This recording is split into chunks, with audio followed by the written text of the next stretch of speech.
આજના સમાચારની અંદર વાત કરીએ તો 1 જાન્યુઆરીથી બદલાશે નિયમો।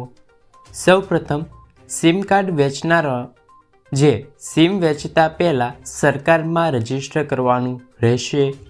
બીજું, વિદેશમાં અભ્યાસ કરતા વિદ્યાર્થીઓને નોકરી માટે તેમના અભ્યાસ પૂર્ણ થતાં પહેલાં વિઝા માટે અરજી કરવી પડશે। ત્યારબાદ જીએસટી દર 8%થી વધીને 9% થશે, ત્યારે વેપારીઓએ સિસ્ટમ અને પ્રાઇસ અપડેટ કરવાનું રહેશે। ચોથું, રોજગાર સંબંધિત કાયદા અંતર્ગત પાર્ટ ટાઈમ કામદારોને રજાની ગણતરી નવી પદ્ધતિની મદદથી કરવામાં આવશે। મિત્રો, ત્યારબાદના સમાચારની અંદર વાત કરીએ તો 24 કલાકમાં કમોસમી વરસાદની આગાહી। હવામાન વિભાગની આગાહી મુજબ આગામી 24 કલાકમાં કમોસમી વરસાદ પડી શકે છે। સૌરાષ્ટ્રમાં ખાસ કરીને જામનગર, કચ્છ વિસ્તારમાં કેટલીક જગ્યાએ માવઠું થઈ શકે છે। અરબ સાગરમાંથી આવતા ભેજવાળા પવનોના કારણે કમોસમી વરસાદની સંભાવના રહેશે। વલસાડ તેમજ નવસારીમાં પણ હળવા વરસાદની શક્યતા જોવા મળી જશે, જ્યારે બીજી તરફ રાજ્યમાં વિવિધ જગ્યાએ 15થી લઈને 29 ડિગ્રી સુધીનું તાપમાન રહેશે। મિત્રો, ત્યારબાદના સમાચારની અંદર વાત કરીએ, જનધન ખાતા પર ઉપલબ્ધ છે આ લાભ। પ્રધાનમંત્રી જન ધન યોજના મોદી સરકાર 2014માં શરૂ કરી હતી।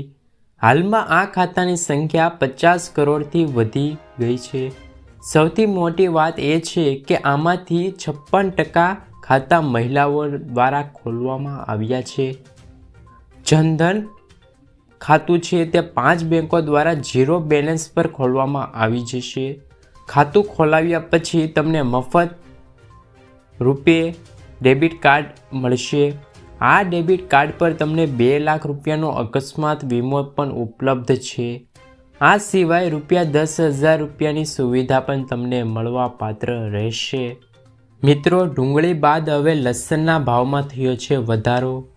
શિયાળાની ઋતુમાં ડુંગળી બાદ હવે લસણના ભાવમાં ભારે વધારો થયો છે। છેલ્લા કેટલાક સપ્તાહમાં દેશમાં છૂટક બજારમાં લસણની કિંમત 300થી લઈને 400 રૂપિયા પ્રતિ કિલો પહોંચી ગઈ છે। જથ્થાબંધ બજારમાં તેમની કિંમત 150થી 250 રૂપિયા પ્રતિ કિલો ભાવ બોલાઈ રહ્યો છે। આ વખતે ખરાબ હવામાનના કારણે લસણના પાકને ભારે નુકસાન થયું છે। વેપારીઓનું માનવું છે કે જાન્યુઆરીના અંત સુધીમાં છૂટક બજારમાં લસણની કિંમત 250થી 300 રૂપિયા સુધી પ્રતિ કિલો વેચાઈ શકે છે। મિત્રો, ત્યારબાદના સમાચારની અંદર વાત કરીએ તો પીએમ કિસાન યોજનામાં થશે ફેરફાર। પ્રધાનમંત્રી કિસાન સન્માન નિધિ યોજનાના લાભાર્થીઓ માટે સારા સમાચાર છે। 15મા હપ્તા પછી 16મા હપ્તાની રાહ જોઈ રહેલા લગભગ 9 કરોડથી વધારે ખેડૂતોને જલ્દી સારા સમાચાર મળશે। મીડિયામાં ફરતા અહેવાલ અનુસાર મોંઘવારીને જોતા કેન્દ્ર સરકાર પ્રધાનમંત્રી કિસાન સન્માન નિધિનો હપ્તો વધારવાનું વિચારધારણા કરી રહી છે। સરકાર ટૂંક સમયમાં કિસાન સન્માન નિધિ યોજના હેઠળ ખેડૂતોને આપવામાં આવતી વાર્ષિક 6,000 રૂપિયાની રકમ વધારી શકે છે। જો બધું બરાબર રહ્યું તો વડાપ્રધાન નરેન્દ્ર મોદી 16મા હપ્તામાં પણ વધારો કરી શકે છે, એટલે કે 16મા હપ્તામાં વધેલી રકમ આવી શકશે તમારા બેંક ખાતામાં, જેનાથી ખેડૂતોને વાર્ષિક 3,000 રૂપિયાનો નફો મળશે। એટલે કે ખેડૂતોને દર 4 મહિને 2,000 રૂપિયાની બદલે 3,000 રૂપિયા મળી જશે। ત્યારબાદના સમાચારની અંદર વાત કરીએ તો હવે મહિલાઓ ખેતરમાં ઉડાડશે ડ્રોન। ખેતીમાં દિવસે ને દિવસે ટેકનોલોજીનો ઉપયોગ વધી રહ્યો છે, જેથી ખેડૂતોને પાક ઉત્પાદનમાં વધારો થશે, સાથે જ ખેડૂતોની આવક પણ વધી શકે છે। કૃષિ ક્ષેત્રમાં આધુનિક મશીનોનો ઉપયોગ વધી રહ્યો છે, ત્યારે હવે કૃષિ ડ્રોનને પણ ખેડૂતો અપનાવી રહ્યા છે। ખેતીમાં ખર્ચ ઘટવા અને ગ્રામીણ વિસ્તારમાં રોજગારી ઊભી કરવા ઉદ્દેશ સાથે સરકાર ખેતીમાં ડ્રોનનો ઉપયોગને પ્રોત્સાહન આપી રહી છે। સરકાર ખેડૂતોને ડ્રોનની ખરીદી અને તેમની સાથે તાલીમ સાથે સબસિડી આપી રહી છે।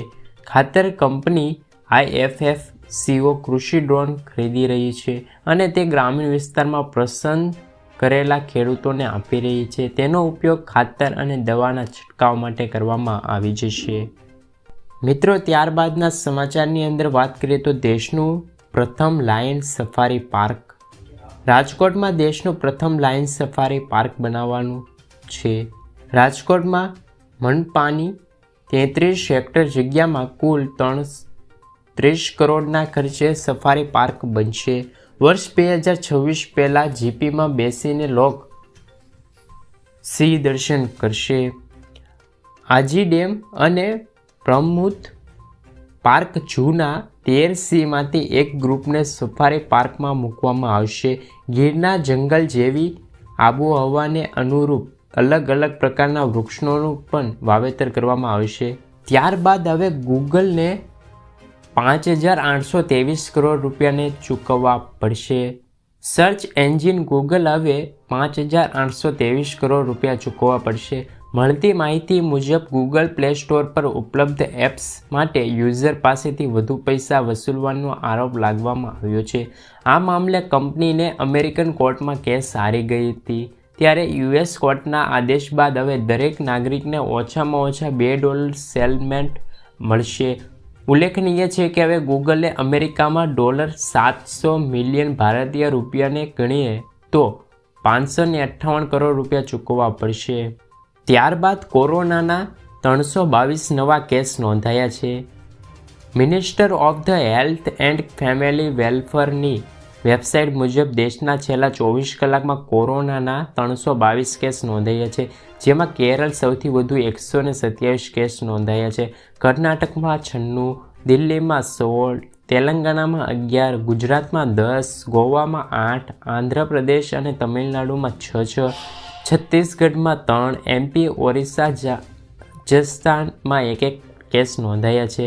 કેરળમાં કોરોનાના દર્દીનું પણ મોત થયું છે.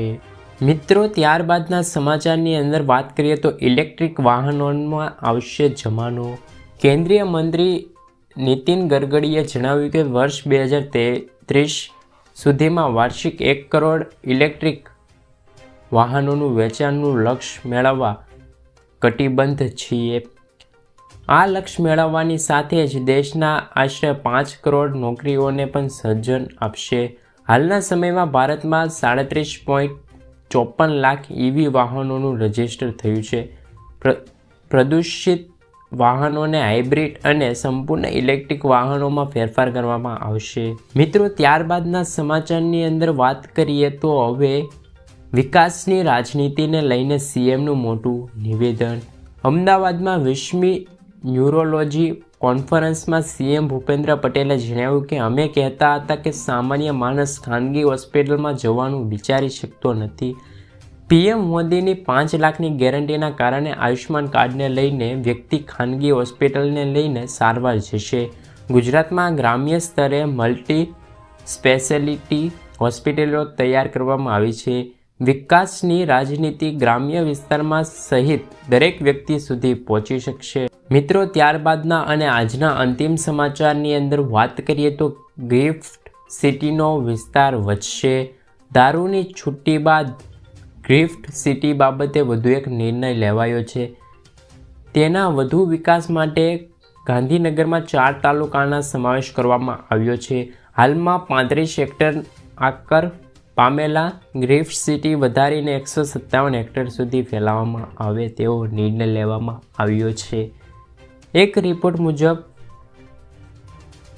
કહેવામાં આવ્યું છે કે ગામડે પણ ગિફ્ટ સિટી મેળવવા જઈ રહી છે, એટલે કે એક એરપોર્ટ પણ બની જશે. કેટલીક 5 સ્ટાર હોટલોનો પણ સમાવેશ કરવામાં આવી શકે છે.